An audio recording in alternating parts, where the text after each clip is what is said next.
Let's get ready to rumble. Here we go, episode 54 of the Hibs Ramble. We're back this week. It's myself, Liam, and Sean. How we doing, boys? Not bad, mate. You? Aye, good. Had a good day yesterday, obviously after the game. For anybody Tell us about your game, Craig. Come on, then. Tell us about your game. I know we got beat 3-1. No, but tell us about what all happened all of yesterday, because you've not actually really spoke about it that much on this pod, and I want you to tell the Ramblers all about it. No, so last year I joined a team that was specifically set up and created for guys that were overweight. I know it doesn't look it, but I am carrying a bit extra timber down below. Which is why it was Sean that was the face of League 7 and not me. Because Craig couldn't fit into it.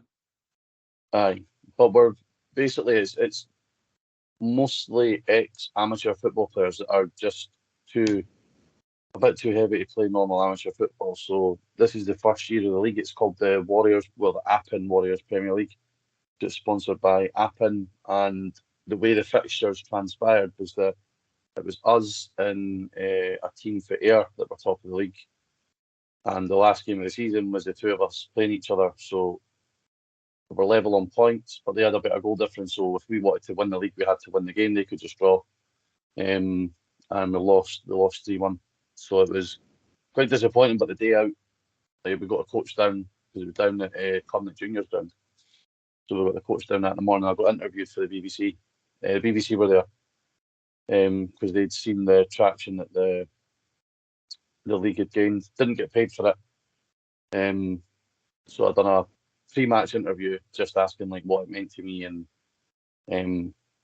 sort of there's an even though it's about overweight guys, it's about sort of an emphasis on the mental health side of it as well. So I done an interview for BBC, and then the thing grabbed me at the end of the game as well. Like, oh, just get your thoughts after. I was like, okay. So we're going to be on Reporting Scotland on Wednesday, and then I believe there's going to be a further feature on the 9 on BBC Scotland as well. Did they cover? Was the game on the telly? There was a cameraman there, but they got someone to live stream it on Facebook. Oh right, because I didn't actually manage to catch the game yesterday, so I was wondering if I could go back on iPlayer and watch it. But I'll tune into Reporting Scotland and the other one is it on Friday 9 o'clock, something like that? Wednesday at 6:30. So the news on Wednesday, and then I believe it's part of like a feature on the 9 on Wednesday night. Aye. So it was good. It was really good. Like the league's been quality. We've made some really good guys through it. The team we've got, we were, like I said, we got the coach down, and you would think after the game it'd be quite deflated, but a few cans, everybody sort of livened up. We went back to the hub at the Gyle, and we just sat in there for a good, I don't know, 6-7 hours after the game.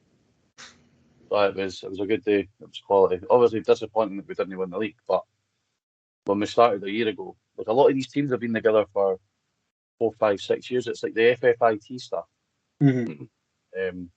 So these teams have been together for years, and you can tell for the standard, like if they weren't like guys weren't as big as what they were in terms of like mobility, then they'd still be playing at a semi-decent level. So disappointing, but we tuck our shinnies in and we go again for next season. Tuck your bellies in. Yep, or Porksmith, as you like to call us. Porksmith. That's a better, by the way. Oh.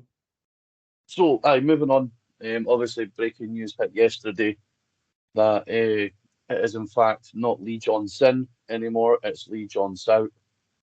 Ben Kensall, Ian Gordon, and assuming take the decision to relieve Lee, Jamie McAllister, and Adam Owen of their positions at Hibs. Liam, what was your first reaction when you see the news?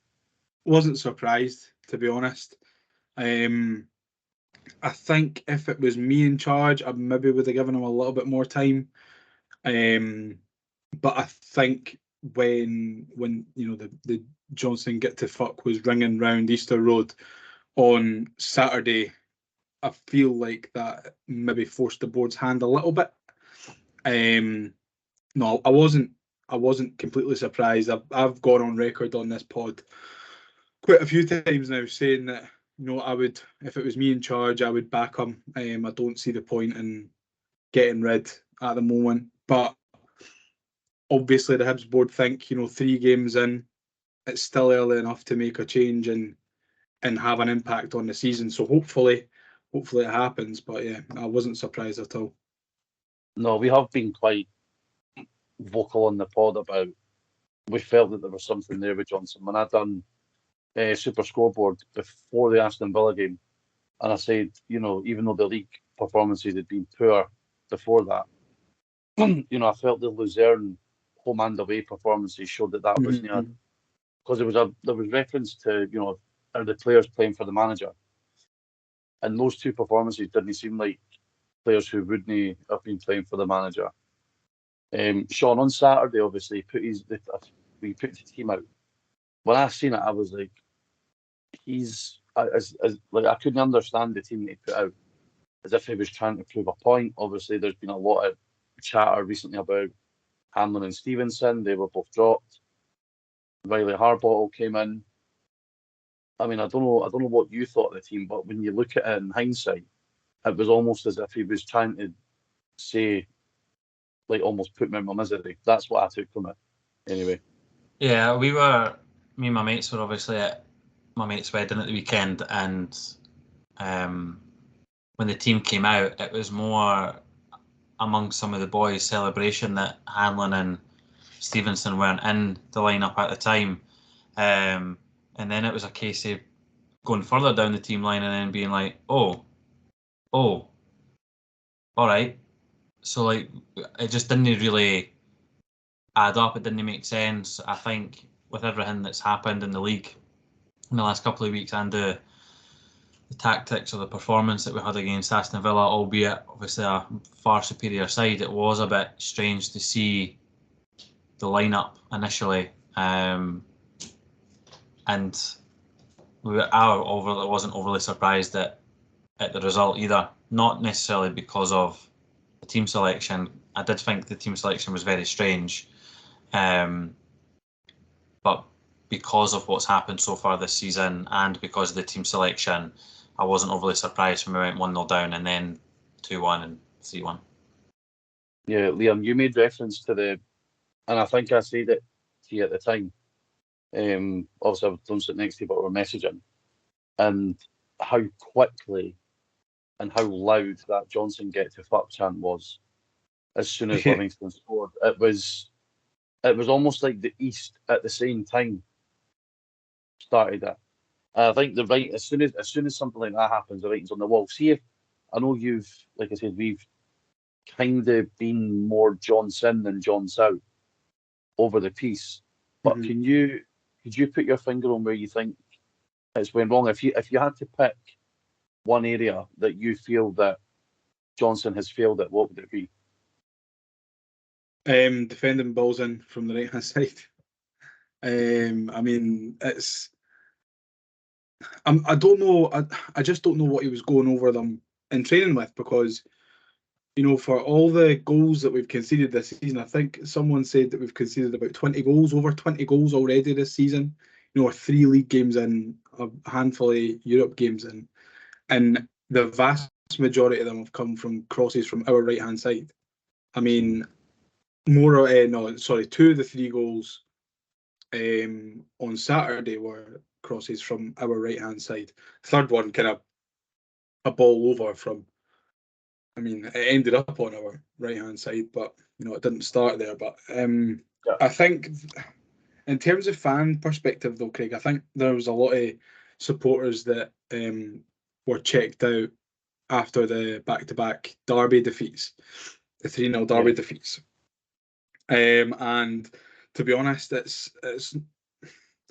I think it takes a very strong will to look beyond that. I'm not saying I've got a strong will, but I think it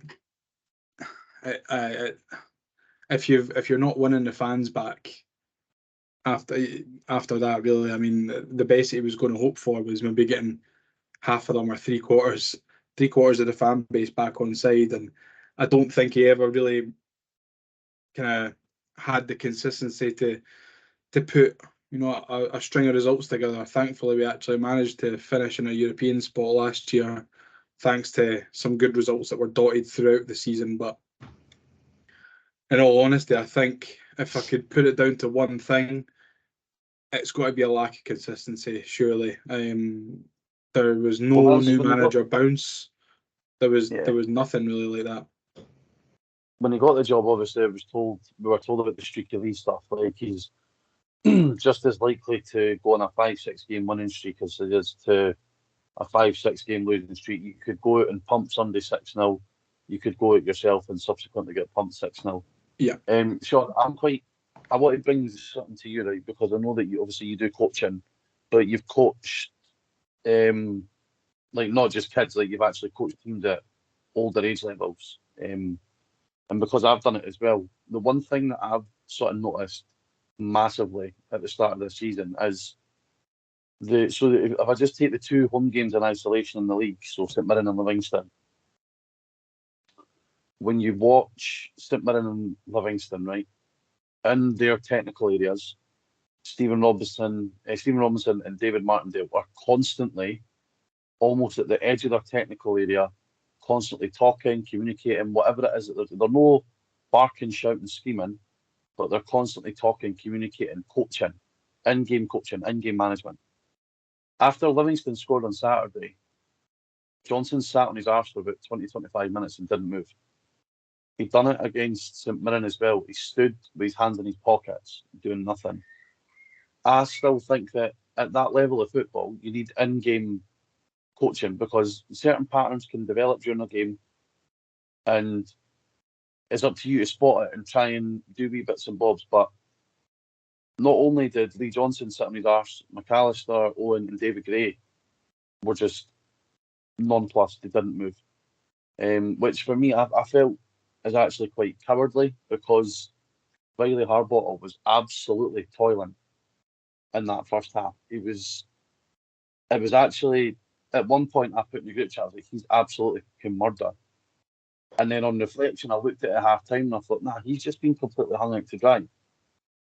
Where do you stand on the? I'm not, like I said, it's not about shouting and screaming and showing passion and all that all the time. But surely when your team's in the trenches, you're the leader. You need to be out there trying to drag them out of it as much as you can without actually being able to directly affect the decision making on the ball. Yeah, I think regardless of the quality of either the opposition or the quality that your team possesses, any manager that's worth their salt will be on the edge of that technical area and coaching any or all of their players through the game. And as the game transitions into different periods and different aspects of the game, depending on what's going on, like you said, you need to be able to, as a manager or even a coaching team, be able to identify what's going on and adapt during the game. I've not seen a lot in Lee Johnson's tenure that filled me with confidence in regards to his tactical awareness or his in-game management throughout his whole tenure. So I'm not surprised at what you're saying. I think maybe at the weekend, similar to the point that you made about the team selection, at that point he might have just known that, that was his jotters and that was going to be his last game. I'm not saying that that's an excuse, because you should still be doing a professional job right to the end regardless. But maybe that third goal was, what broke the camel's back. I think if you look across any level of top football in any league, other than, I don't know, when Ange was taking the piss last season and he was still at the edge of the technical area, balling and screaming and coaching in game. You look at like Pep, or you look at Arteta, for example, they are known for being at the edge of the area and just screaming and balling the whole time, rightly or wrongly, how they conduct themselves.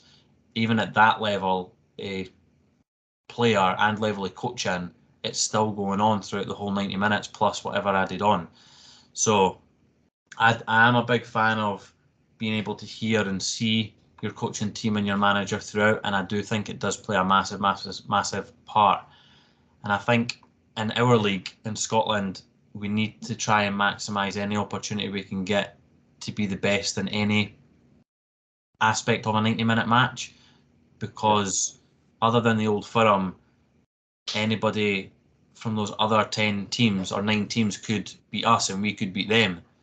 So we need to be on the ball throughout the whole 90 minutes, and because we don't have the quality of player to be able to do that in game on the pitch themselves, we need to rely on the management team or the manager to be able to do that. And again, it just comes back to my point about him or me feeling like he's not necessarily been tactically aware or able to change the game for the better for the majority of his reign. Is that where you would say? Would you say that's where you think he's fell down as well? He's sort of tactical awareness and his ability to analyse in games. Yeah, I think that's huge.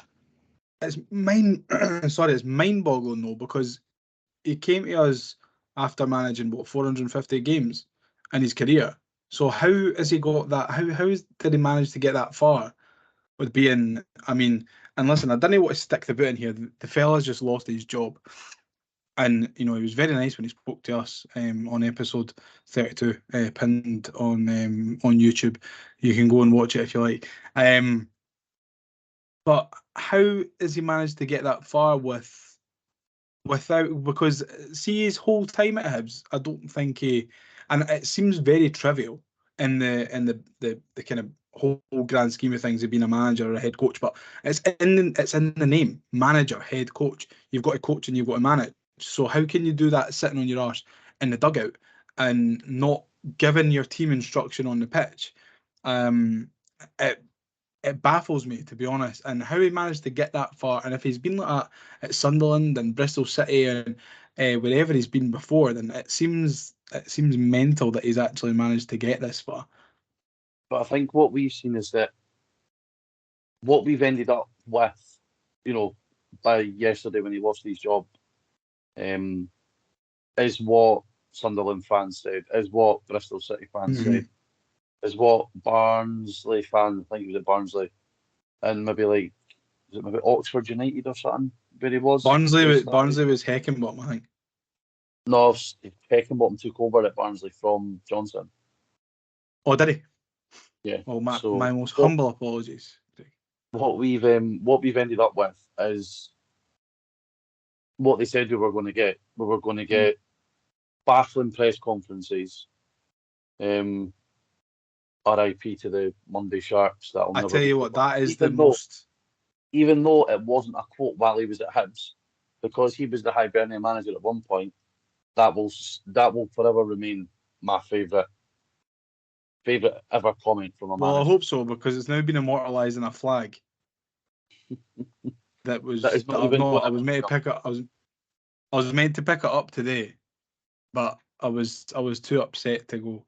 So it's still in the shop. I need to go and collect it. The one thing that baffles me in terms of, and this sort of opens up a bit more rather than just Johnson, but as the manager, it sort of falls on Johnson's shoulders. So the assistant coaches, so McAllister, Owens, and Gray. I'm not sure what sort of level of career Adam Owens had as a player, but he's clearly very qualified as a coach. He's coached at a lot of teams all over the world that are quite high level. I think he was a technical director at Lech Poznan. He was a sort of head of youth development, maybe at Toronto or Vancouver Whitecaps, something like that. So he's been about. What baffles me is that we had 2 coaches on the coaching staff that used to be fullbacks, yet we're absolutely shite at defending any ball that comes out of the fullback area. And I've seen it said that David Gray isn't actually responsible for defensive coaching. He's the set piece coach, which we were. That's just as bad. Set pieces after Celtic last season. But to me, if surely as a former fullback, you should be leaning on that experience as much as possible, especially in an area at right back that we've now played 9 games and we've played 4 players in that position. And it doesn't even just go back to the summer. This goes back to January last year when Will Fish was thrown under the bus at Tynecastle as well. Yeah. I think I've seen we've used about 8 or 9 players in the right back position since Johnson took over. Is that a play on Johnson and the coaching staff, though, or is that showing you that the players that is playing in that position aren't good enough? But we've only had 2 specialised right backs in that time in Cadden and Miller. So you're looking at an extra. He played Dale Ferrier, who's a centre midfielder, who, by the way, I thought was probably the Hibs' best player on Saturday. Played pretty well.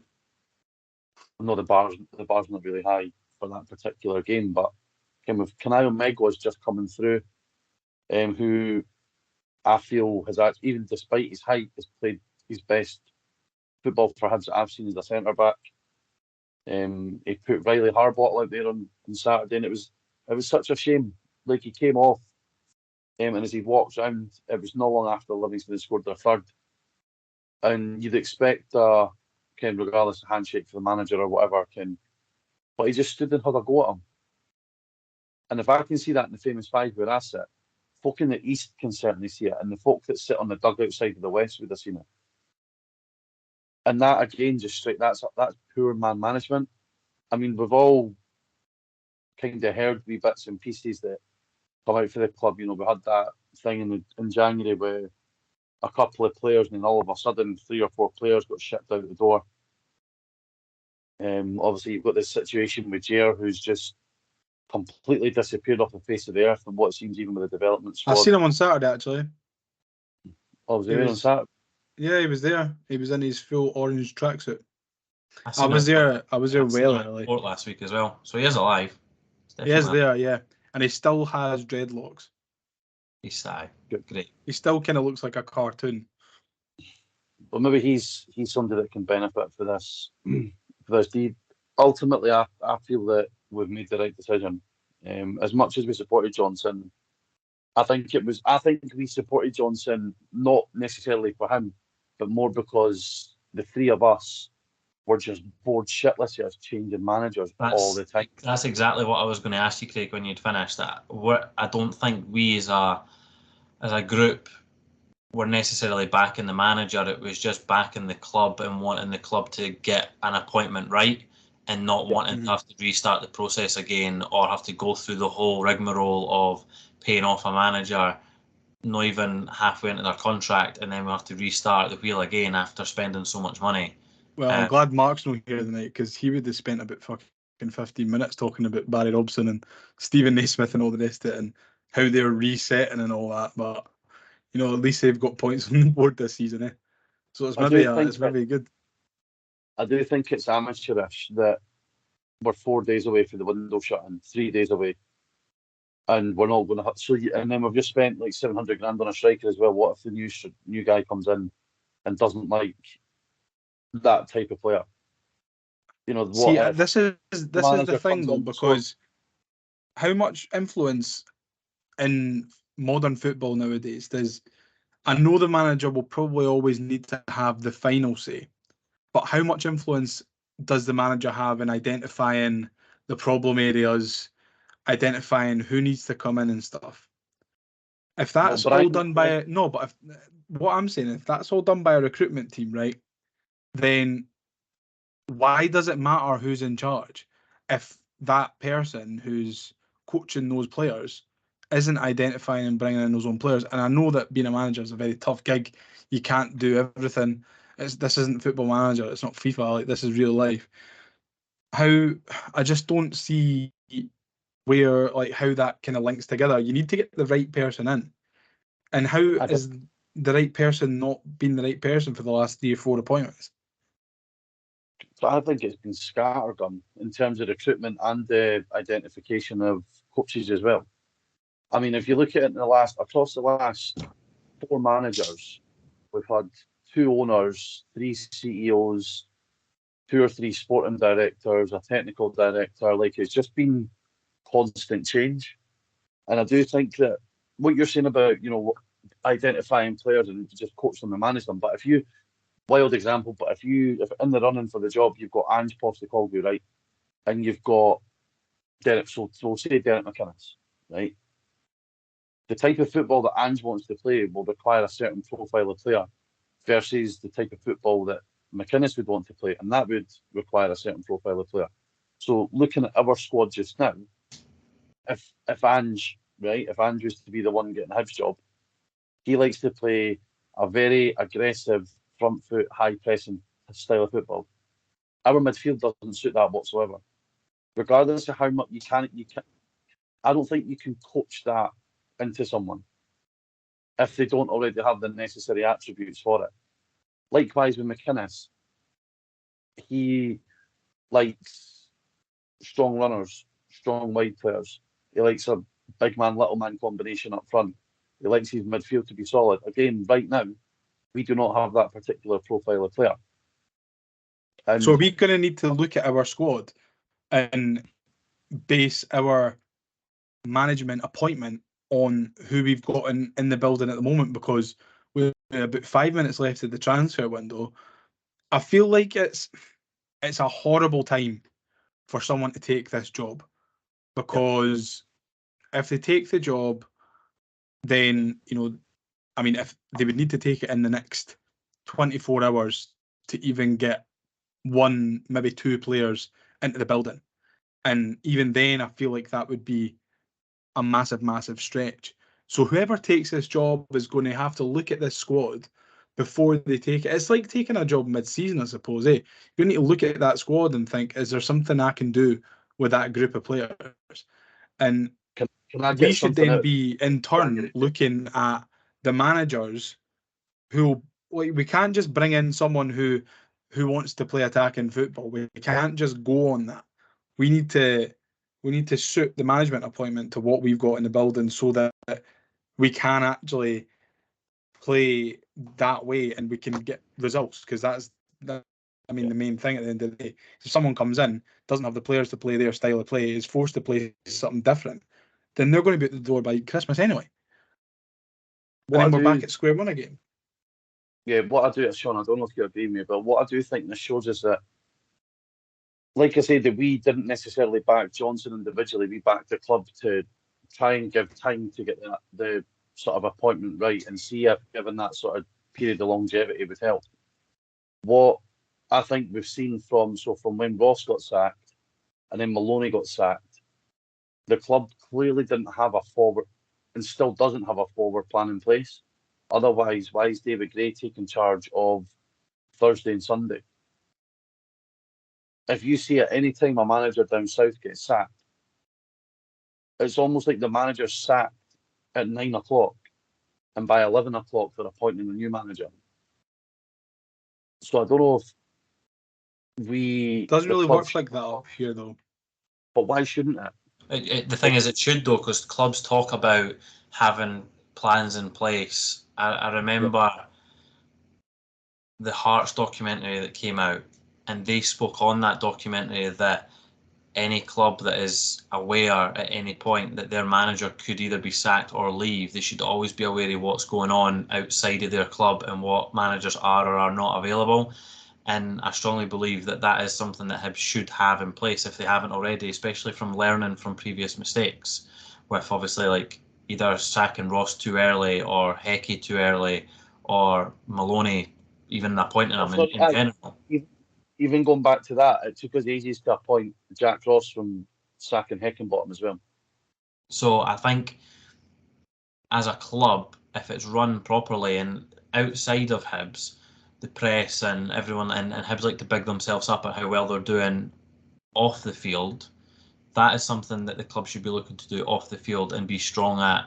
Same with the players.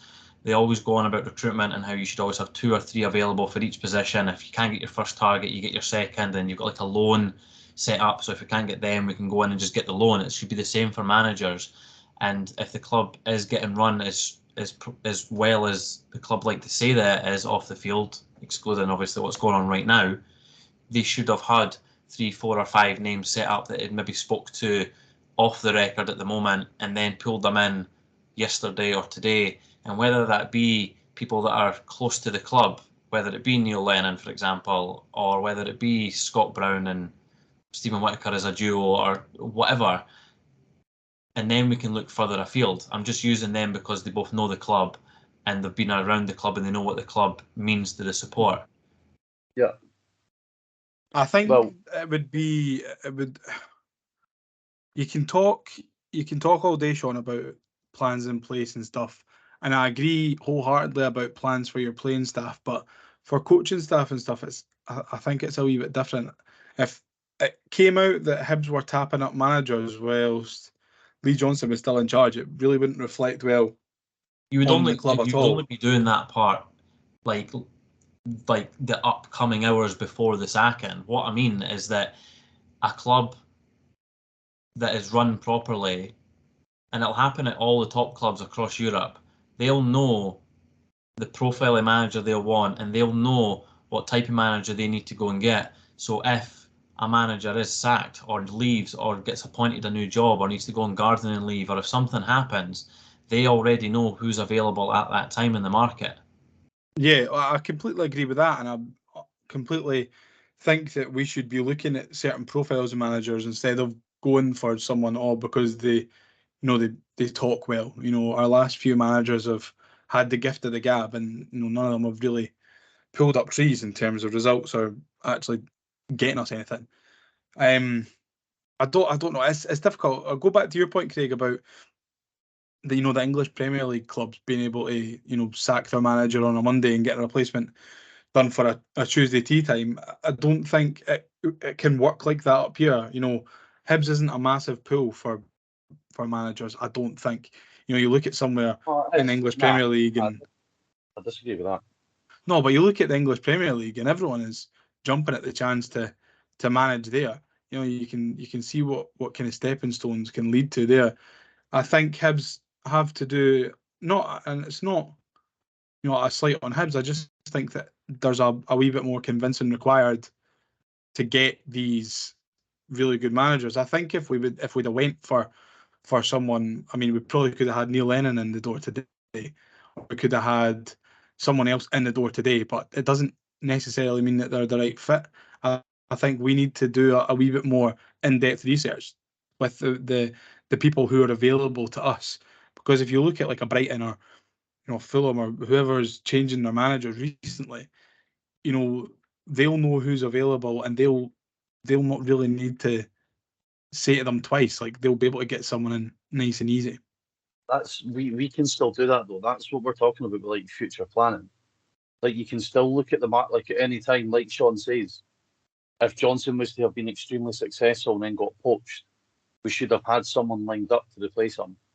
And it works the other way. It's not necessarily about tapping up, but players these days, even the amount of talking that will go forward between players and agents, all it would need to say is, Johnson last week, the board are getting a bit triggered. They go and speak to somebody and they go and just put the feelers out and just see if, we're not saying that we definitely that will have happened 100%. That will have happened.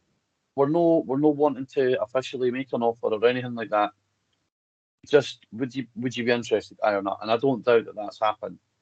But it still seems like we've got the Aston Villa game for me the write off. I'd send the development squad down. I couldn't give a fuck what the final score would be. Mind that time that the Aston Villa reserves had to play against Liverpool because of COVID, and they got a doing. But some experience getting to play against the Van Dijks and the Salahs and the Andy Robertsons and all that. That'd be the same for the sort of fringe boys here. I mean, I don't really want to labour about Johnson for too much because he's now yesterday's news.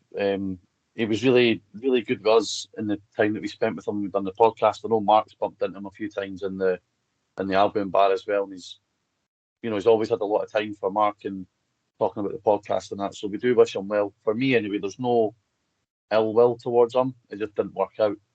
And so I've asked the lads to come up with 3 names for like a realistic, semi-realistic, and then a almost left field / fantasy. But looking at the odds on McBookie, the current favourite for the job is Lennon. So Neil Lennon's a favourite. And then I'll just quickly run down the list of names that it says. So it's Neil Lennon, and then Scott Brown, Dennis McInnes, Stephen Robinson, David Gray, Danny Cowley, John Kennedy, Kevin Thompson, Malcolm Mackay, Nick Montgomery, Chris Wilder, and then Steve Evans. And then it kind of goes into folk like Marvin Bartley, Ian Murray, Callum Davison, James McPake, Kettle Knutson, Michael O'Neill, Reece McCabe, and then Tam McManus in at 100-1. But what I don't know about yous, but Lennon is just a no-go for me. I know people say that we were extremely successful and he's got one of the best win percentages. Caveat in that with a season in the Championship, which I think is important to say, and still drew so many more games that we should have won. You could argue that it was good management, or he got lucky with the midfield three that we had for the second half of the 17-18 season, with McGinn, McGeoch and Allen, and then Canberry and McLaren up front. Out with that, it was mediocre, especially the start of the following season when the arse just fell out of it. And he'd clearly been working his ticket to go back to Celtic, because a couple of weeks later, Rodgers, that was the same thing. Rodgers left in the morning and Lennon was in by the afternoon. Yeah. So I don't know about yous, but for me, I wouldn't be keen on getting Lennon back for a second stint. Not for me. Not for me. No. I enjoyed Neil Lennon's time immensely, but when I say his time, I mean that 6 months and the fact that he was a manager when we had the trip to Greece for Tripoli. So I'll always hold him in high regard and love him for that aspect of it. But the football, the majority of the football that we played in the Championship was eye-bleeding to watch. Didn't enjoy it. Too many draws. I know it's a tough league to get out of, and we've seen it at times. That's why you kind of need to play a certain way. But then when I was going, like, especially home and away those seasons, and then the season after that as well, prior to the whole, like, sacked, not sacked, left, didn't leave kind of nonsense, he completely chucked it towards the end of that season. And if we had a better manager in place, or a better man manager in place, we wouldn't have finished, what did it end up being, fourth? I think. Fourth. We could have finished second, but he shat it at Tynecastle. A good manager of that squad goes away to Aberdeen and gets a result, and then goes to Tynecastle and gets the result, and then doesn't need to go into the final game against Rangers needing to win by 5 goals to get into Europe. So he did to an extent get lucky, but we need to remember that the majority of his recruitment, along with the recruitment that we've seen since then, it was dreadful, both his ins and outs. There was a lot of players that didn't work. So not for me. I think, see, if we were looking at the final, the final portion of the season after January, maybe like March to May, I think Neil Lennon could be a shout, just as like a caretaker. Give him the job, see how it goes. If it goes well, then keep him on. If it doesn't, then, find someone else at the end of the season. But I think at this point of the season, Neil Lennon, for me, doesn't seem like the right choice. I know for a lot of Hibs fans, he probably will be the right choice. And I can see where they're coming from. I enjoyed those 2 games, against Killie and Rangers as well. But for the rest of it, it was like you say, Sean, it was pretty eye bleeding. It was poor, very poor at times, and I think it is really clouded. It is clouded by that 6-month period, and that 6-month period was great. But if he'd have kept it up for the 2.5 years that he was in the job, then I would be saying get Lennon in immediately. But he didn't, and I don't think at the moment, looking at this squad of players, he'd be able to recreate that kind of form, which I think would then leave a bitter taste in, more or less the whole Hibs supporters' mouths. I think we should steer clear of going back and maybe look ahead. I say it every time, and the manager's gone in 6 months, but I think we should look ahead instead of looking back. Certainly. No, I agree. I think for me, what we need to be looking for is an overachiever, someone who's achieved a relative level of success. But I don't think that we should be looking at anybody who has recently managed in England but has zero experience of managing in Scotland. So I think for my realistic option, I'd probably look to go for Stephen Robinson. I mean, he kind of thought when he left Motherwell to go to Morecambe, and you're thinking, oh, that's a bit of a jump. And then he's came back up to St Mirren, but he's done wonders with that St Mirren team, got them in the top 6 last season. Obviously, with a point to prove, what could he do with a bit better resources? He's got players like, the recruitment's been good. They've got players like Mark O'Hara, Keanu Bacchus, who've done really well for them. Brian Strain at right back as well. There's 3 names I've just plucked who, if we were in for them, you'd probably be like, I quite like the sound of that. So my realistic option would be Stephen Robinson. Sean, what about you? I completely agree with the points that you've made before you obviously said the name that you said, and I'm going to then contradict all of that. I had this conversation with one of my mates because he's been JohnsOUT since Johnson got the job, and I was like, so I said to him, well, what are the club then going to do? We sacked Lee Johnson, right? And then we've had so many managers in a short period of time, so we're not as appealing as other places. So you're either going to go down south to someone that doesn't have experience up here. You're then going to have to buy out Derek McInnes or Stephen Robinson, which the club, depending on how much their club asks for, we might not want to do because of the contract that we've just had to pay off. And then you're left with the likes of a random from abroad or Australia who has no experience in the league. And then the other options are your Marvin Bartleys, your Ian Murrays, your Scott Brown, stuff like that as well, that may know the club but maybe just aren't at that point in their journey. And with all that being said, my preferred option would be Nick Montgomery. That was between Robert. It was between him and Robinson. And the reason why I wanted to say everything that I just said is because when I was having that conversation with my mate, I found it hard to then say to him who I wanted to replace the job, because ideally you do want that experience in Scotland, but you also want a good tactically aware manager, and you want to have a good man manager. I watch a lot of, and always have watched a lot of the A-League and been involved with Australian football and stuff like that. I keep up to it because my family's over there and they're into it and everything like that. And I was impressed with what Nick Montgomery's done over there. I think I think that our next manager needs to be a phenomenal man manager and be able to be on that level with the players to just get every single inch out of them. Very similar to what like Martindale does with Livy. Obviously, I'm not comparing the two, but from a man management style, and I think Nick Montgomery would be able to do that.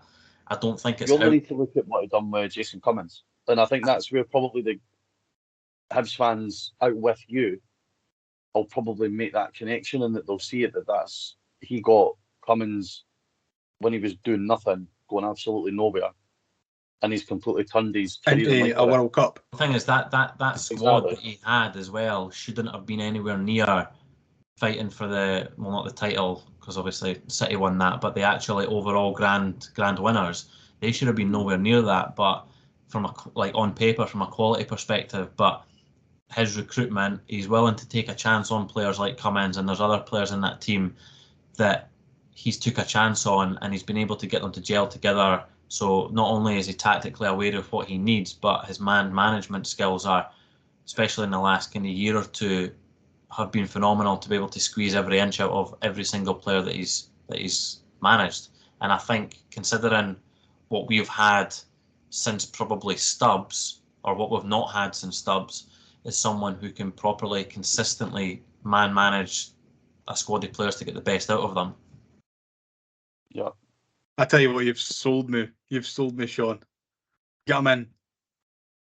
Get him in. What about you, Liam? I think we know who yours is going to be. Because it's kind of we've kind of named like the three options that are the most realistic ones. Well, yeah, I think I was thinking a lot about it earlier on, and I said it in the chat. I think we need someone who can come in and make us strong, defensively good, hard to beat. We need to, in turn, make Easter Road a bit of a fortress, because if we're setting our sights on finishing third, or finishing in any sort of European place this year, we need to make sure that we win the majority of our home games. And, you know, at the moment in the league, we've won 0 out of 2. So it's not great reading. I feel dirty saying it, but I think Derek McInnes is maybe the way to go. His Aberdeen side, though not pretty at times, were hard to beat. They were successful consistently with and without Rangers in the division.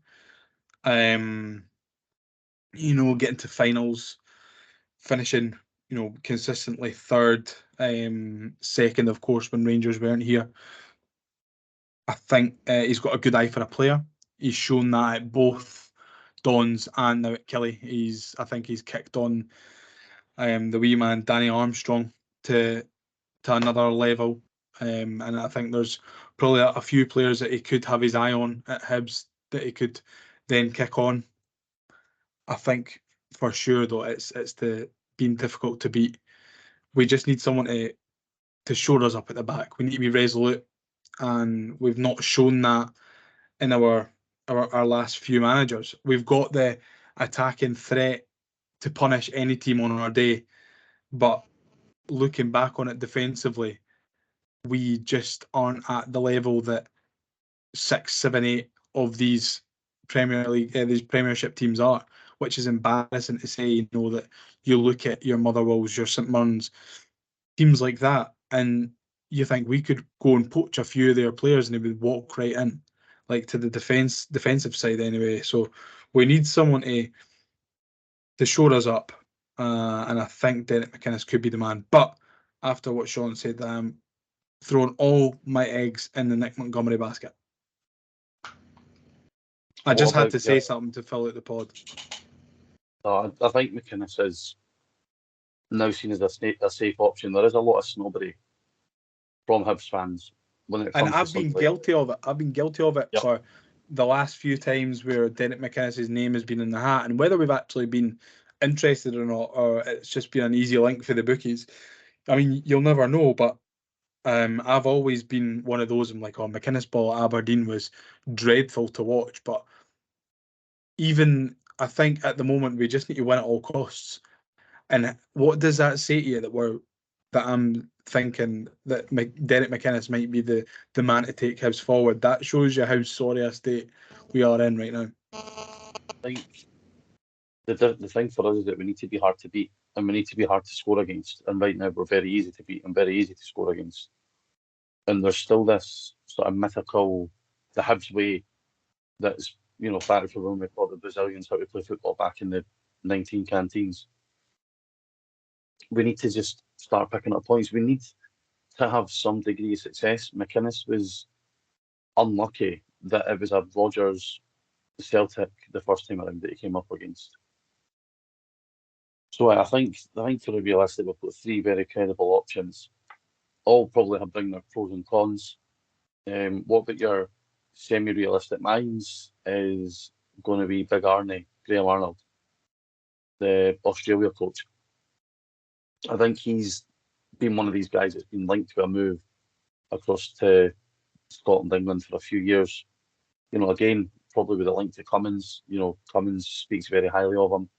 He seems like he's somebody who's very sort of, you know, there's no shades of grey with him. It's right down the middle. And again, I think that's what we would need.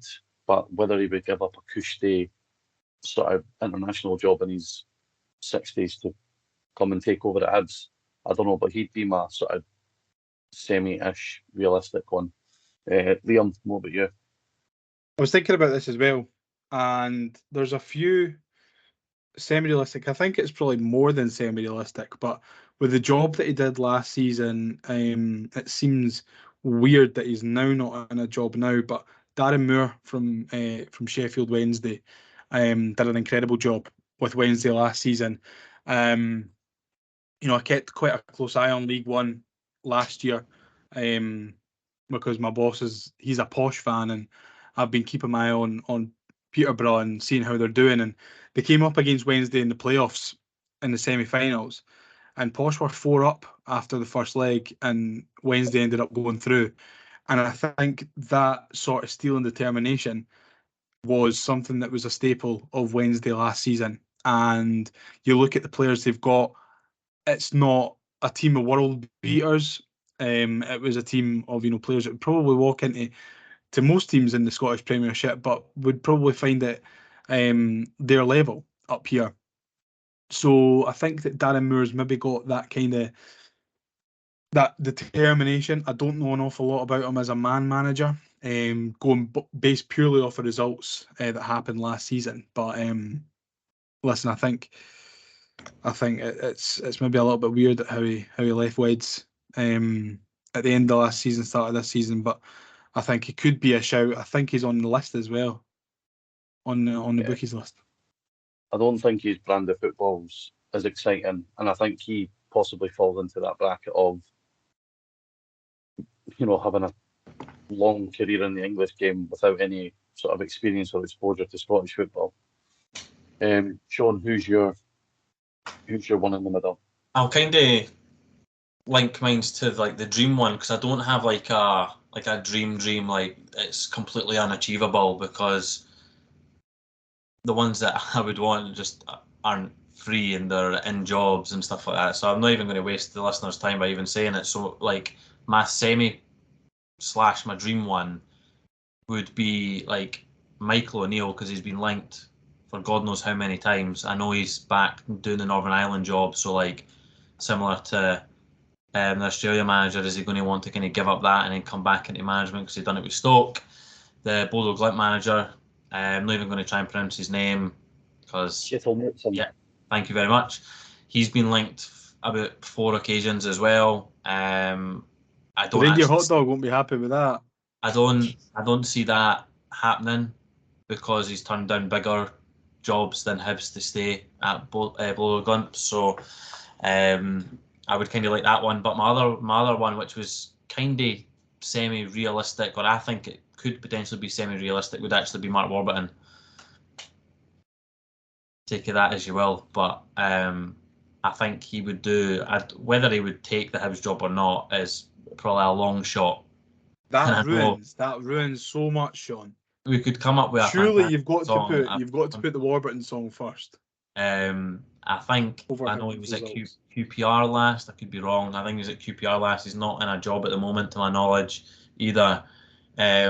He's probably trying to go up the ladder rather than maybe like a side step further down. I think he is on the coaching staff at West Ham. I know he's linked. I know he's been linked. Was he not? I thought he was. He was, but he left at the end of last season. He's been linked with a Charlton job, and Snobbery aside, we're a bigger club than them. So if he's getting linked to jobs like that, why not can he get linked to us? I think the brand of football that he attempts to play and he tries to play and he's coaching would suit the club and suit the players that we have. But obviously, whether the fans would take to that or not. But I think it is probably a little bit more realistic than people think. Well, we'll put that out there. I'm saying nothing to that. I'll leave that to the Ramblers to. I'm saying absolutely fucking not. Get that so far to fuck, by the way. And then my final suggestion. So I've got 3 for the dream one, and it just goes against everything I said at the start. But it would either be Big Sam, Neil Warnock, or Chris Wilder. I thought Ian Holloway was going to be in there for a second. Chris Wilder, maybe because of this weird Hearts connection that he's got.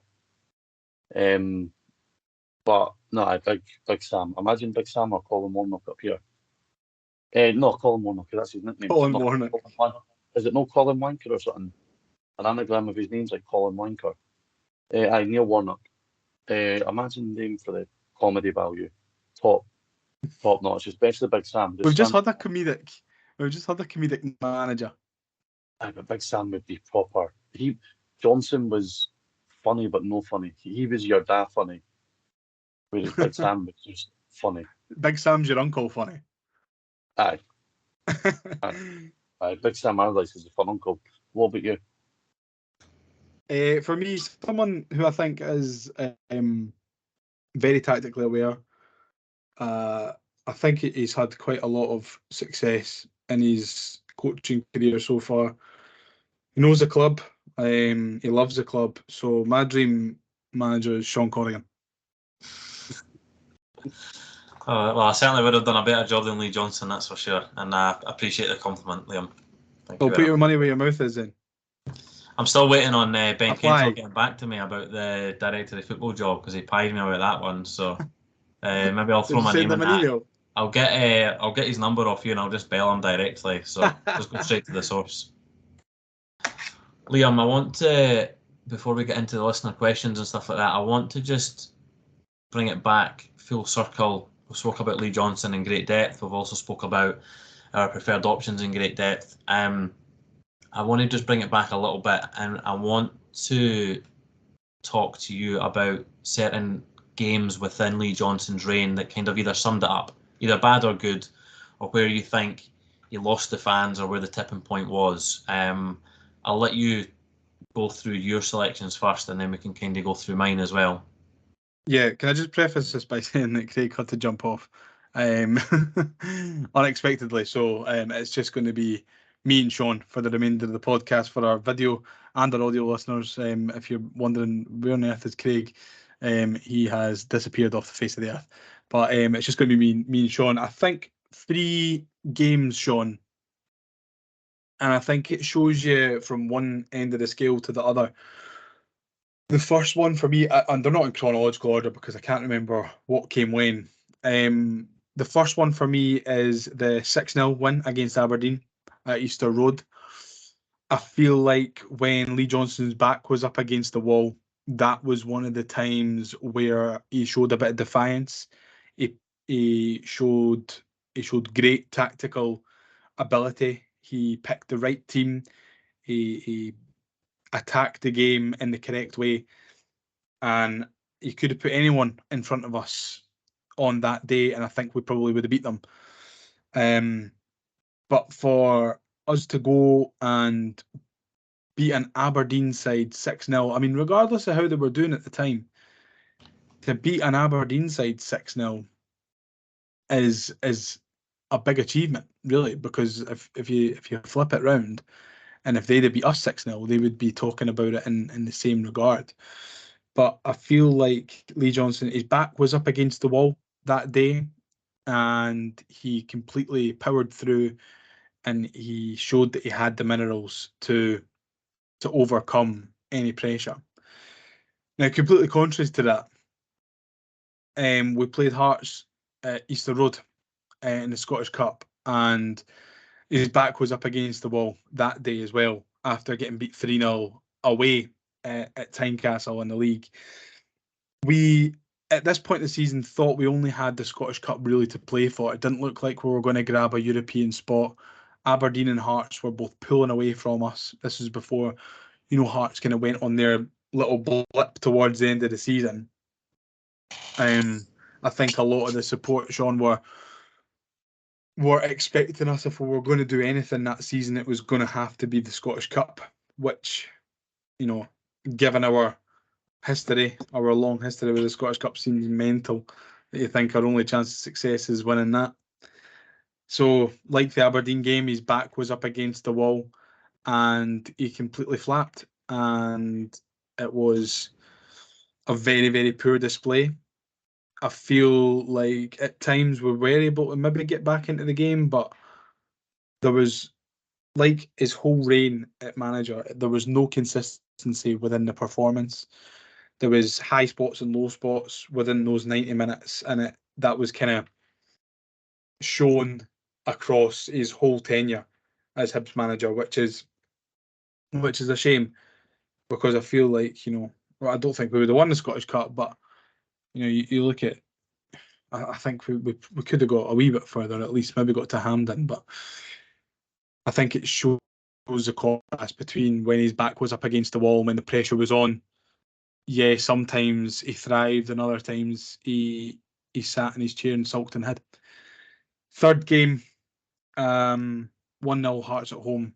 I think that was when he started to get a lot of fans back on side again. It'd been a long time since we'd beaten Hearts, and we'd gone through, Maloney never beat them.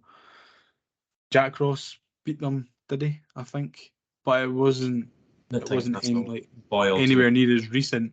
Yeah, so it was like 2019. So we hadn't beaten them in what felt like a decade.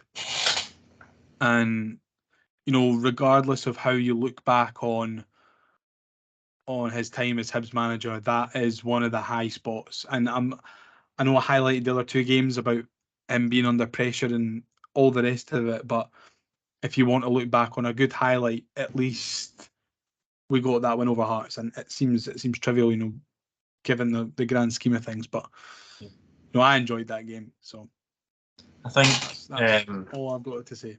Before I mention the three that I want to touch on, I think it would be rude not to at least reflect on the fact that he wasn't ever starting off well with the support, because there was a very strong indication that we were going to give the job to Jan Del Thomason just before Lee Johnson got literally the day or two before.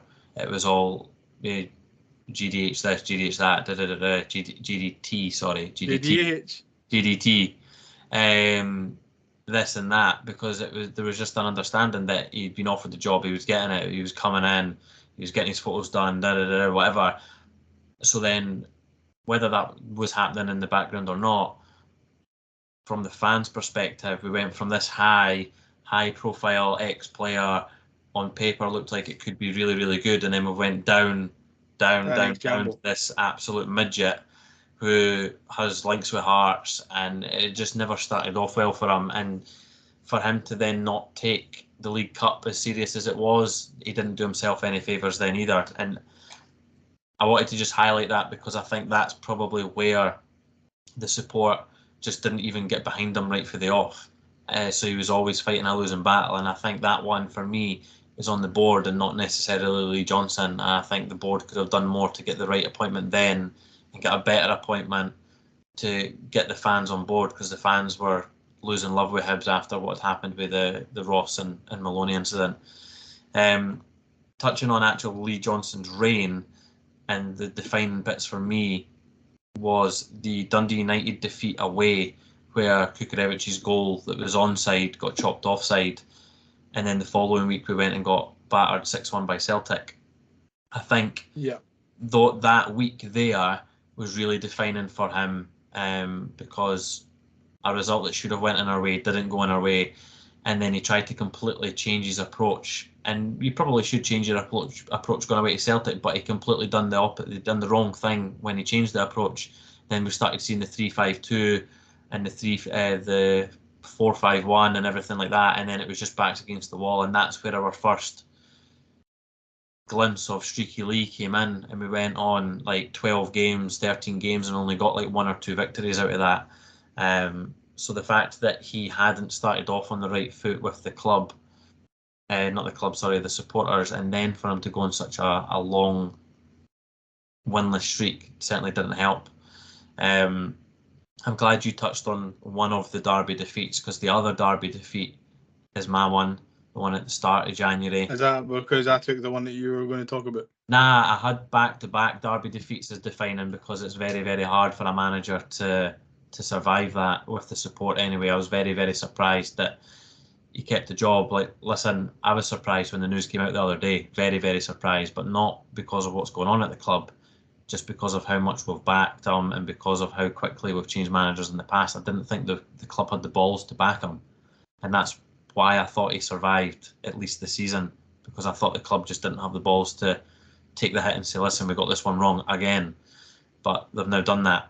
I think the throwing the Will Fish under the bus incident at Tynecastle, the real inexperience shown from Lee Johnson, who's meant to be an experienced manager in such a high-profile game, again just showed the Hibs support that he just wasn't able to, when needed, come up with the right team selection or tactical selection to get what we needed out of that match. And for me, the straw that broke the camel's back was the Inter tie away, or the straw with the fans anyway. The scenes after that match, I know we got through and we battered them at home, but everything about that away tie just screamed the League Cup from the season before. I think at that point, Sean, it was starting to get a bit poisonous as well. Yeah, and I think the fans that's where never the really club- took to Lee Johnson, but Yeah. at that point, it was starting to get like the relationship, the bridge was completely gone. Completely agree, and that's why I've picked that as my third one, because I feel like at that point, that's where the club as a whole, excluding the support, has then maybe started to see that there wasn't a way back for Lee Johnson. And I don't know why they didn't make the decision. Well, they probably didn't make the decision then because they were comfortable enough that we're going to get through. And then obviously with what's happened in the league matches and stuff like that, that's been the tipping point. But I think that match away in Andorra and the scenes that came after it really opened up the eyes of everyone else involved with the club, because they were all over there. Gordons were there as well. Obviously Ben Kenzel was over there. They were in and amongst the support, so they would have seen everything that was going on. For me, that would have been the final one. Now, I know, Liam, that we, after the news, we went out to listeners to obviously try and get their indication of what they were wanting. And you're going to just quickly, before we go on to the Twitter questions anyway, just maybe list off some of the names just to kind of see where the listeners are in regards to who they want. Yeah, so I'll rattle through it because we asked on Instagram and we asked on Twitter. So I'll just jump through the Instagram responses now. K-Rob says Mancini, he wants him. Dino says Neil Francis Lennon. Rudy says Lennon. Peds says Luke Williams or Ruud van Nistelrooy. Now, that is left field if I've ever seen it. I'm not too sure where Ruud van Nistelrooy was last. Is it PSV? I'm sure it was PSV, yeah. And Luke Williams, that would be. I've just been reliably informed that he is Notts County manager. Yeah, not. Or was Notts County manager, I'm not too sure. Scotty says Bruni or Lenny. Mr. Martin Corrigan says Roy Keane, he'd sort it all out. Well, would they sort it out better than Sean would, Martin? That's the main question. Nige says it has to be someone who knows the league, not an EFL journeyman, possibly Robinson. Hayden says Lennon. Jake says we'd take Robinson or McInnes, even Lennon. Lucas says Robinson. Harvey says Lennon. Sean says not sure. Lennon, Brown, Robinson. We need to take our time on this appointment. I don't know if we've got time. The luxury of that though, Sean. Yeah. Daniel says Lennon, and another Daniel says Scott Brown. So that's an overwhelming majority for Neil Lennon, I think, on Instagram.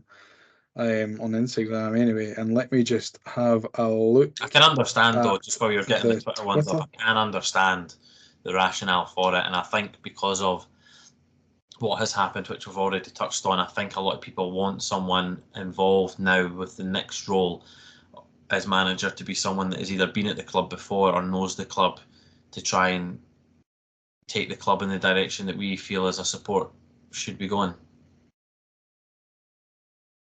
Yeah, absolutely.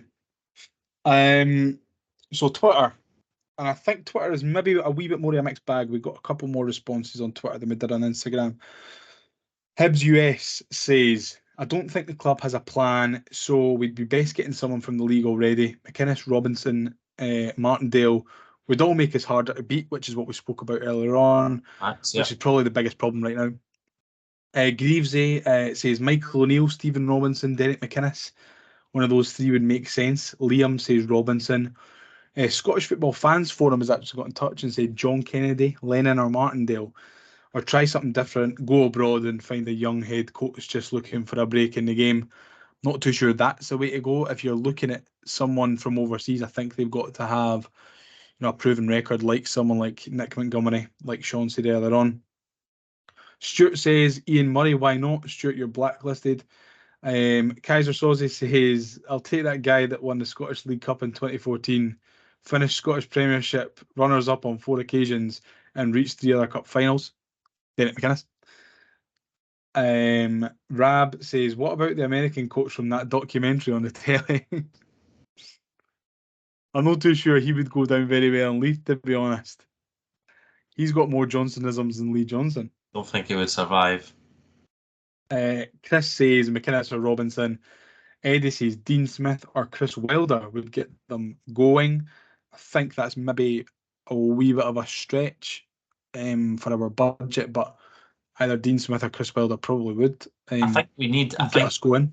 I think at this point in our history as a club, we need to take a punt on not a punt in regards to their ability or their experience, but we need to take a punt on actually pushing the boat out for a manager and getting like a top quality appointment and pay that extra money that is maybe needed. Because if you have a look back at our recent appointments, if you look at for Hecky, for example, right, if you look at him now, could you imagine the job that he would have done if we had maybe backed him with the money that Johnson has been backed with, instead of, like, I know we got Joe Newell out of it, but like all the other players that we ended up signing for England that ended up not being good enough and getting moved on.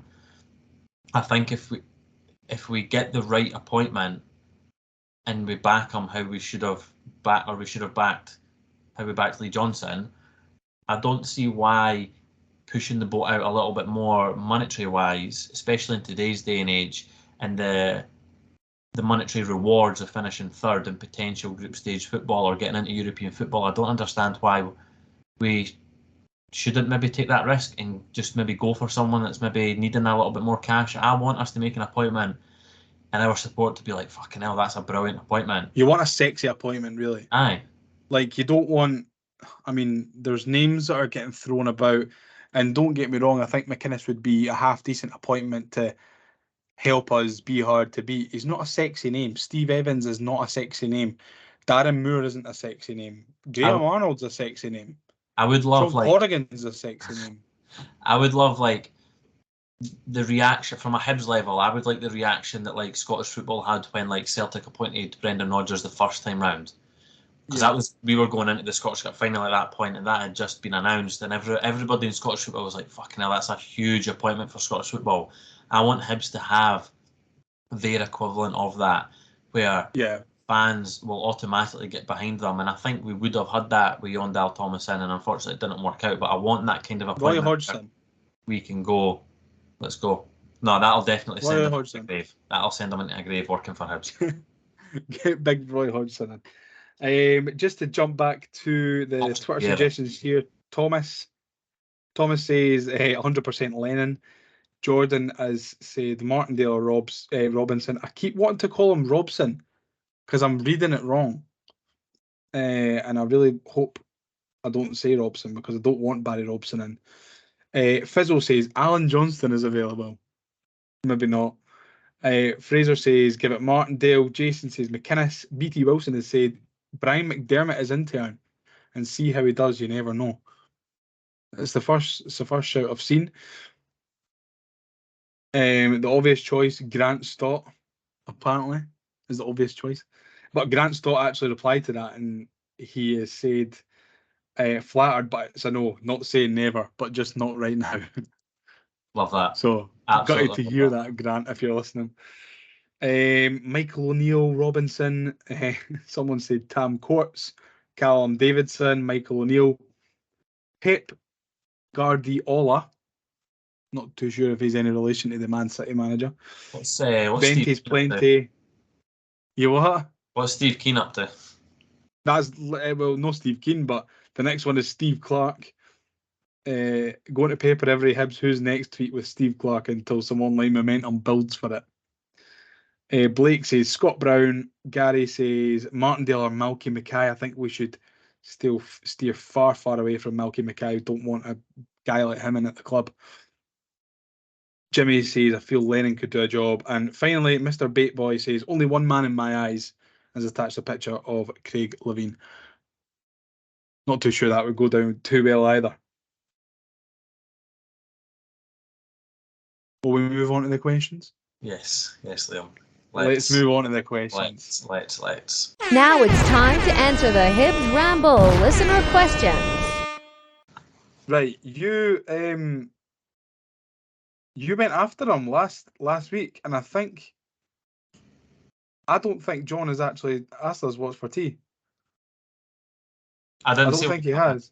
Didn't see one coming. Eh? I didn't see one coming.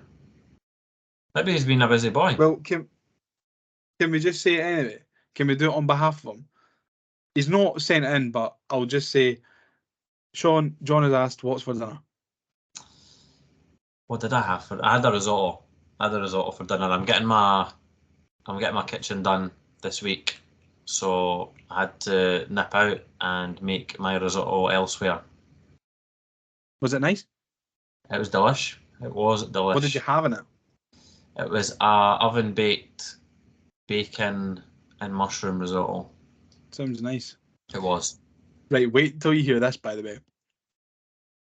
I have had a fusion of Sean Corrigan and Mark Duncan and fused them together. Oh no. And for my tea, I had plant-based shredded hoisin duck stir fry. And how was it? It was, and I'm not even bullshitting. I'm not even trying to soak up Greta Thunberg's arse, but it was stupendous. It didn't taste like plants. It tasted like actual duck. I don't know. I said that to Megan. I was like, she was like, "Oh, stop trying to convince me. You're not going to become a fucking vegan, are you?" I went, "No, I'm just saying that I don't understand how they managed to get that tasting like actual hoisin duck, and it was very tasty." Where did you get it from, so we can all go out and purchase it and try it? I got it from Aldi's. It was frozen. Was that one It of was those Aldi's frozen green, section. like one of the green boxes or something? Yeah, it was like in the green plant-based box, so it was completely vegan, high in protein as well. Oh. I said it last week. I'm trying to make a few more healthier choices with my diet, with the wedding and that coming up. So, yes, it's I wasn't looking forward to it when I was cooking it, but when I was eating it, I was like, "This is actually banging." But you'll be buying it again. Probably. I'll maybe try another couple of the Aldi's plant-based stuff. I was just like walking past it, and I was, because me and Megan are both on a sort of health kick at the moment. There's things that I like that Megan doesn't really like. So sometimes we need to have separate dinners. And I was looking at the frozen stuff, just being like, "Oh, I wonder if there's a couple of things that I can pick up that I can just cook like, whenever." And it not really be, that too much of an issue, because I knew I was coming on pod tonight, so I was like, I kind of need to have something easy. I picked one of them up, and it was very, very, very tasty. I think we've spoken too much about dinners, even though no one's asked us about fucking dinners. So, John, I'm actually really disappointed. I'm going to message him and say, what on earth is all that about? And tell him that I'm really disappointed in him. Next up, Sean. Liam Riley has asked, and I'm going to get... I saw this. I'm going to get quick fire from you. Underrated, overrated. Liam Fontaine. Underrated. Grant Brebner. Underrated massively. Jack Ross. Underrated. David Gray. Overrated. Scott Allen. Overrated. Kevin McBride.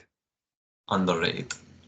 I think I would go exactly the same, apart from Jack Ross. I don't think you can go underrated or overrated. I think Jack Ross perfectly rated. I would really rates her. give a quick explanation on all of them, just for context, so I don't get abused. So if you can say the name, so if you can say the names, if you say the names again, and I'll quickly. Like Fontaine. I don't think he was ever overrated, but he just does a good enough job, so no one actually really rates him or underrates him. Brebner. Because of the teams that he played in for Hibs, there was too many bigger players, so therefore I don't think he got the acknowledgement that he should have. Jack Ross. Everyone outside of Hibs overrates him, but people within Hibs don't rate him at all. So that's why I overrate him. Found out too often, but although he had a wicked delivery now and again and scored those 5 headers against Rangers, which seems to be all his goals, defensively I feel like he could have maybe been a little bit better and was exposed at times, which is why we ended up playing a 3-5-2. Scott Allen. One of the best footballers I've seen in a Hibs shirt, but when he was past it, people still seem to think he was the option, so that's the only reason I said overrated. Kevin McBride. Underappreciated because of the team he was in. because of the Hibs team he was in and how poor it was, but at the same time he was in beside Leo Miller. I really liked Kevin McBride. Fantastic question, and I love and want more of that. Yeah, that was brilliant. So Liam, if you're listening, send us another one of them next week, and we'll do it Does it again. even to be Hibs players? It can be anything in the world. Yeah, anything underrated, overrated. I will. We should maybe make that a wee segment on the show. Next up, John Tomey says, "Oh well, I think we put this out before Lee Johnson got sacked. I think a lot of them are about Lee Johnson." John Tomey says, "Do you think there is any way forward for Johnson? Clearly not." Keith says, "Do you think the board will have a replacement lined up? If so, who?" Obviously they don't, because they've got down Dave Gray to take charge until Kelly away. After the Aberdeen game, yep. North East Scotland Hibs says, "Is Liam still Johnson?" And I can tell you, after Saturday, I wasn't that bothered. Again, I had Myla at the football, and she was getting a wee bit tired, and I was kind of looking for an excuse to leave. So Livingston's third goal came at a perfect time. I got my bearing and left. I was like, nah, fuck this. But I still thought that maybe he could have had a wee bit more time left in him. But on reflection now, it's probably the right decision at the right time, given the fact that we actually want to be competitive and challenge for a European spot again this season. Kev Wilson says, "Actually thought Del Ferrier played well. Bizarre taking him off. Other than that, Johnson's finished and can't be allowed to take charge on Thursday." Well, he's not, and we did mention earlier that Del Ferrier played pretty well. Sean. I liked Kev's question because he's kind of put in something else other than something Johnson related, which, considering everything that was going on at that point, you can appreciate. I was quite intrigued to know how Del Ferrier got on, considering we were actually playing him in his actual position. But I think maybe the only thing that maybe hindered him was the fact that Diego was next to him and he maybe wasn't in that 6 role on his own. It was I thought he played well, but I think I could have played well for Hibs on Saturday. We didn't really start well. We didn't maintain any part of the game well. We scored a goal, obviously. Scored 2 goals, sorry, but I don't think there was any part of our game really that we did that was better than Livingston at all. So, yeah, I mean, Del Ferrier did play well, a lot better than he played at right back the other week anyway, that's for sure. Gav Dick has said, "Well, the new manager will have to work with this squad. Hope he's sat by the time the pod is recorded." You got your wish. Your wishes Mr. are Gav. Paul has said, "Don't really know where to start, to be honest. He has broken me. Glad there isn't a home game until September sometime." I feel the exact same, but I felt the exact same. Paul, listen, don't worry about it. Like, it's not as bad as that. Don't let it break you. I hope you're doing better now, mate, that he's gone. And I hope the next Hibs manager doesn't break you as well. I wonder. And I look forward to seeing you in September sometime. When they put out the job description, I wonder, just to play it safe, the Hibs board are going to put on the job description that you have to be able to ride the Pepsi Max.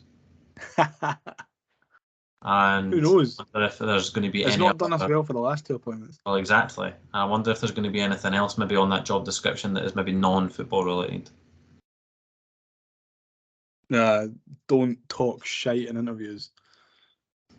Don't make Liam McLennan from the Hibs Ramble buy a flag with a stupid quote on it and then play really badly at home against Livingston and get sacked before he's got the chance to fucking use it. Because that's the thing that's annoyed me the most about this. That's why I was going game time. I just wanted to use my flag. I'm still going to take it to games in that. Because it still stands. Do Sharks worry about Mondays? Absolutely not. Jeff Ashton, bad sign, but I'm past caring. I think a lot of us Same. Were. Yeah. I think a lot of us were in the same boat. Haley says, "Not excusing the bad performance at all, but just how bad was the referee? Blatant call for a penalty 3 times and he checks their one." Nick Walsh had an absolute nightmare on Saturday. He had a nightmare, and it felt like from minute 1 he'd kind of lost. He'd lost the the plot, really. And a lot of times where Nick Walsh has been the referee, the games have kind of slithered away from his control. Like, he's not really been able to keep it all in check, and it's just kind of spiraled into a pool of madness. And it seems to be a constant when Nick Walsh is the referee. Do you agree with that, Sean? I know you didn't see the game on Saturday, but No, I do. good. I'm glad, because I couldn't be asked with saying anything different. Harvey Scott has just put a picture of a flag that says Johnson out midget. Fair enough. Dave says, surely that's time up. And Ryan says, hopefully it won't even be a discussion, but Johnson out. And if he doesn't get punted, then not one fan should show up to Pittodrie next Sunday. Well, I think there probably will be fans. I'm not going to be there. Because There will be fans there now, though. yeah, there will be. And we put out another tweet just trying to gauge for some a couple of questions just before we came on air, just to kind of gauge where the fan base is at, at this moment post Lee Johnson. And we've got another couple. So Paul has said, hi guys, seeing as SDG is going to be in charge until the Aberdeen game on Sunday, are we going to see any more bodies in the squad, e.g. a right back, a midfielder, or are we sticking with what we've got just now and maybe just getting free agents after the window closes? I think that's a great question, because it comes full circle to the point that you made earlier on about who's really in charge of recruitment. And I think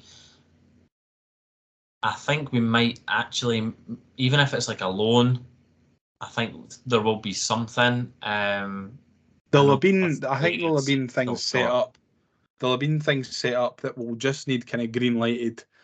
And if we get the players in the door, and if they're low risk, like I can't see us. I mean, even if Lee Johnson was still in a job and he was thriving, we'd won 3 out of 3 in the league. I can't see us spending a Dylan Vente-esque fee in the final few days of the transfer window. Yep. Because as we all know, when it gets to this time in the window, it's kind of like desperation times. It's also desperate just times about call for desperate measures. It's also just about replacing what's maybe went out the door. And I think we've done that adequately so far. I don't think we will be seeing any massive signings coming in anyway. Maybe a couple to bolster the squad. I don't think that anyone who comes in would really have an issue with us. If we are to bring in another couple of players, I don't think there will be a huge issue, because they would probably need to do the same anyway when they came in. Elston Loon says, should we hold off appointing someone on a permanent basis and get McDermott to be a bit more hands-on? Maybe until the end of the year, which would allow time to find a decent option rather than rushing into things. And I think we need to find a good balance, Sean, between getting a manager in quickly and getting the right manager in. For the last couple of appointments, for me anyway, has been we have spent far too long going over this, going over that, going over the next thing. And by the time the manager's in, he's not good enough. Sean Maloney, we took ages to appoint him and he was gone in 6 months. Lee Johnson, we had, more or less the full back end of the season. What was it? Middle of March or something? Mm-hmm. When Sean Maloney was sacked, was it about that? So there was a good few months left of the season, and we ended up getting Lee Johnson. I know you said stuff about John Dal Thomason, but what do you think the balance is between my issue, a good appointment? I agree completely with what you've just said. My issue with taking our time or taking too long or putting someone in interim charge or on a short-term basis, whether they're moving down or up in the role at the club, is naturally a group of footballers and a group of players will understand that person isn't in charge long-term.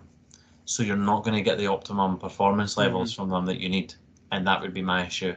Whereas if we can find the right balance of it being a short period of time, but being at the right appointment, players will get a clean slate and will maybe start performing better prior to the new manager coming in, and then when the new manager comes in, you hopefully get that new manager bounce and everyone working their backside off. Yeah. I think it's something that we need to be quicker than what we have been the last couple of appointments. But we can't. It's like you said, we can't just go Lennon or just go this person. It needs to be the right appointment, because ideally the next Hibs manager we want is going to be here for years and years and years. Chances are it's probably not going to work out that way, but we need immediate success at the moment. And if we rush into it and appoint the wrong person, then that we're not going to get success. Correct. And just to finish up, Harvey Scott says, and we spoke about this last week, Sean. Harvey Scott says, I tried the McGangbang, and it was good. So at least someone is agreeing with my food choices. Anyway, Del Ferrier to start on Thursday, yes or no? I'll do my best on the way down to Villa, or on the way down to Birmingham, technically, and on the way back up to give it a go. Yes, please do. So I will do my absolute best to do that. I'll take pictures and I'll give you a review, and we can. I'd like a video review that we can put in the pod Well, next week. that'll depend whether I am driving or not. It depends on whether I'm doing it on the way down or the way back up. But Well, you get a review. I want a video review regardless. Right, you'll get a review nonetheless. Good, I'm glad.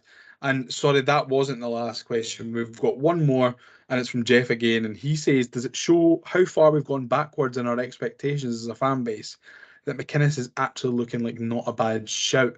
I think we touched on that earlier on.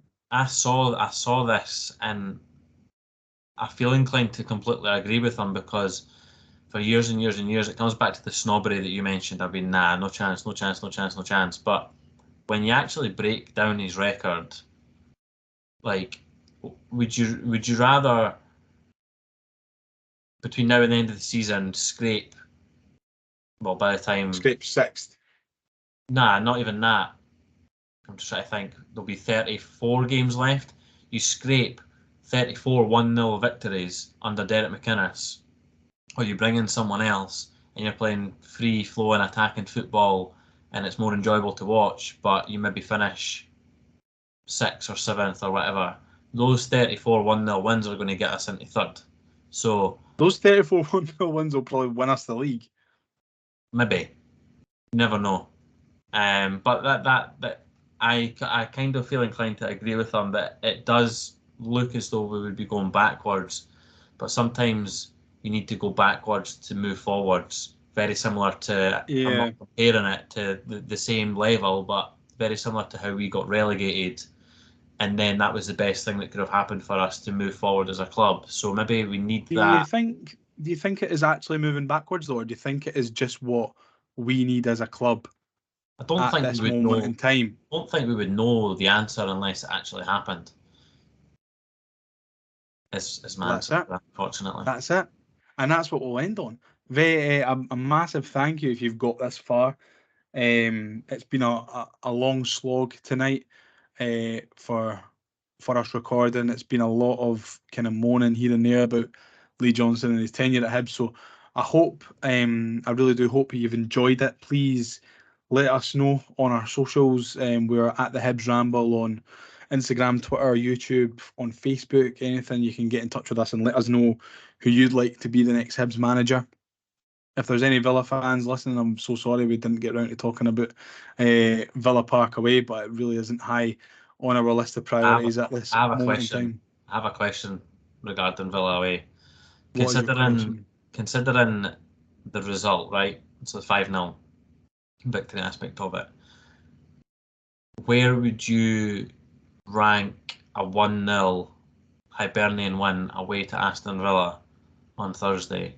I don't think I would rank it because I don't think it's on the telly, and I'm not going down. And actually, if it's not on the telly, then I was going to go down anyway. I don't have a ticket. I was going to go down anyway, but unfortunately, we can't quite sort childcare, so I'm not able to go. But if someone was to offer you a ticket, I'm assuming childcare might be able to get resolved. No, because my dad's going down as well. Ah, So he's not even. He's actually going down. I think he's getting Mark's ticket because Mark's not bothering him. So I think I would love for Hibs to get even get a goal, even a draw or anything, get a goal, so my dad can see half decent performance on his first ever European away. It would have been my first European away as well. Never been on one before. I'm still looking forward to it.